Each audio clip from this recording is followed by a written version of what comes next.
है। सूरज बेटा आ गया, तू देख, मैंने तुझे कहा था घर की थोड़ी मुरम्मत करवा दे। देख, तूफान आया और हमारे घर को ले उड़ा। अब इस सर्दी में हम कहाँ जाएंगे। आंधी तूफान उसी तरह जारी था, लेकिन उनके पास कोई चारा नहीं था, इसलिए वही अपने टूटे फूटे घर में बैठ जाते हैं। और इसी तरह दूसरा दिन निकल आता है। जब सुबह होती है तो चुटकी को रात भर सर्दी में रहने की वजह से बुखार हो चुका था।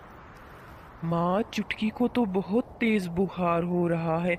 आइए माँ, इसे पास के सरकारी अस्पताल में ले चलते हैं। इतना कहकर सूरज, राधा और उसकी सास तीनों मिलकर चुटकी को लेकर एक सरकारी अस्पताल में जाते हैं। देखिए, आपकी बच्ची को ठंड लग गई है। हमने उसे एक रजाई उड़ा दी है। आप इसे कल ले जा सकती हैं। आज के दिन इसे यहीं रखना होगा। यहाँ हीटर भी लगा है, तो ये थोड़ी गर्माइश में रहेगी और फिर ठीक हो जाएगी।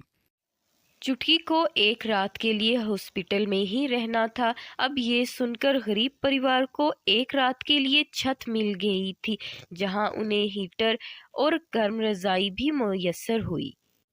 इसी तरह वो गरीब परिवार एक दिन के लिए हॉस्पिटल में रहता है। फिर देखते ही देखते दूसरा दिन निकल आता है और डॉक्टर जब आता है तो वो उन लोगों को जाने के लिए कह देता है। ये सुनकर वो परेशान हो जाते हैं। देखिए, अब चुटकी बिल्कुल ठीक है। आप इसे ले जा सकते हैं यहाँ से। शुक्रिया डॉक्टर साहब, आपने हमें एक रात यहाँ रहने दिया। कम से कम हम गरीबों को एक रात की छत तो मिल गई, लेकिन अब सोचते हैं कहाँ जाएंगे। चलिए, अच्छा, बच्ची हमारी ठीक हो गई है। आपका बहुत बहुत धन्यवाद। बस हम गरीब अभी थोड़ी ही देर में यहाँ से चले जाएंगे। घर तो टूट गया, पता नहीं कहाँ जाएंगे।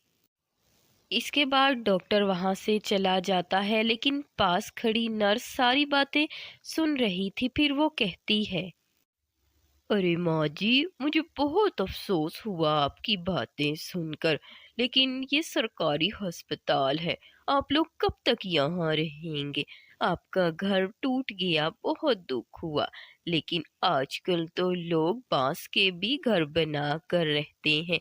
आप भी पास ही जंगल है, जाइए और बांस की दीवारें खड़ी करके घास फूस से लेप लगा लीजिए, जिससे आपकी एक झोंपड़ी तैयार हो जाएगी।